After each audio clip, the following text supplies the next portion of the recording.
So ayan mga master, dito tayo ngayon sa kay Master Aidan Bisto. Sa kanya tong pangati yan. Ganda ng pangati niya.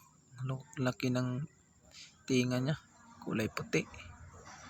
Pang Thailand style. Lima na yung huli niyan mga master. Yung mga veterano niya. Binta niya yung isa niyang veterano na nasilo sa kanyang CI. Na sarili lang na nasilo, naliig. Ito yung huli niya pagka ano pa to, July. Hanggang ngayon hindi pa raw tumatapang at saka hindi pa rin niya narinig na tumitalawag dito sa kulungan. Maganda rin yan yung kaliskis. Buo yung kamao niya.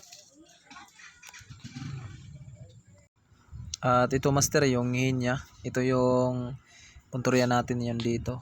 Yan yung hihin niya, ipapasok niya sa ating patakir. So ayan, ang ganda niyang hihin niya mga master. Ayos. Makakahin na tayo. So ayan mga master.